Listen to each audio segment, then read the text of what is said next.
ବଙ୍ଗୋପସାଗରରେ ସୃଷ୍ଟି ହେଲା ଲଘୁଚାପ କ୍ଷେତ୍ର। ଆଞ୍ଚଳିକ ପାଣିପାଗ କେନ୍ଦ୍ର ନିର୍ଦ୍ଦେଶିକା ମନୋରମା ମହାନ୍ତିଙ୍କ ପ୍ରେସମିଟ୍। ଲଘୁଚାପ ପ୍ରଭାବ ଓଡ଼ିଶା ଉପରେ ରହିବ ନାହିଁ। 23ରୁ ମତ୍ସ୍ୟଜୀବୀଙ୍କୁ ଦକ୍ଷିଣ ଓ କେନ୍ଦ୍ରୀୟ ବଙ୍ଗୋପସାଗର ଯିବା ମନା। 24ରୁ ଉତ୍ତର ବଙ୍ଗୋପସାଗର ଯିବାକୁ ମତ୍ସ୍ୟଜୀବୀଙ୍କୁ ମନା। ଦକ୍ଷିଣ ଉତ୍ତର ଓଡ଼ିଶାରେ ଲାଗି ରହିବ କାଳବୈଶାଖୀ। 22ରୁ 25 ତାରିଖ ପର୍ଯ୍ୟନ୍ତ ଘଡ଼ଘଡ଼ି ବର୍ଷା ନେଇ ଆଲର୍ଟ ଜାରି। 48 ଘଣ୍ଟା ପର୍ଯ୍ୟନ୍ତ ରହିବ ତାତି।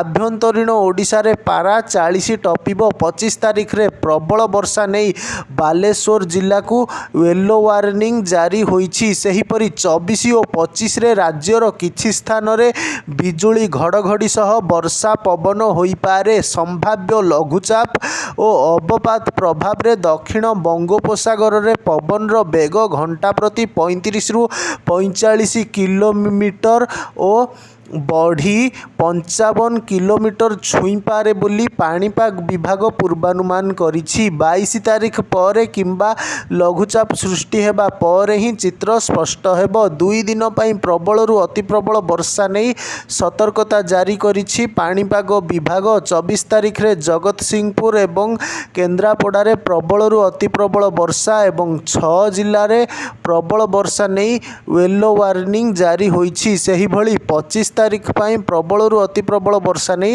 8 ଜିଲ୍ଲାକୁ ୟେଲୋ ଚେତାବନୀ ଜାରି ହୋଇଛି। କାଲିଠୁ ମତ୍ସ୍ୟଜୀବୀଙ୍କୁ ଦକ୍ଷିଣ ବଙ୍ଗୋପସାଗରକୁ ପ୍ରବେଶ ବାରଣ କରାଯାଇଛି। ତେବେ ବାତ୍ୟା ନେଇ ଏଯାଏଁ କୌଣସି ଆକଳନ କରାଯାଇନି।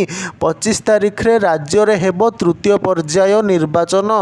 ଏହା ପୂର୍ବରୁ ବର୍ଷା ନେଇ ଆକଳନ କରିଛି ଭୁବନେଶ୍ୱର ଆଞ୍ଚଳିକ ପାଣିପାଗ ବିଜ୍ଞାନ କେନ୍ଦ୍ର। ଲଘୁଚାପ ନେଇ ସତର୍କ ରହିବା ସହ ଏହାର ମୁକାବିଲା ପାଇଁ ପ୍ରସ୍ତୁତ ରହିବାକୁ ସତର୍କ କରାଇଛନ୍ତି ସ୍ୱତନ୍ତ୍ର ରିଲିଫ କମିଶନର। ସେହିପରି ମତ୍ସ୍ୟଜୀବୀଙ୍କୁ ସମୁଦ୍ର ମଧ୍ୟକୁ ନ ଯିବାକୁ ପରାମର୍ଶ ଦିଆଯାଇଛି।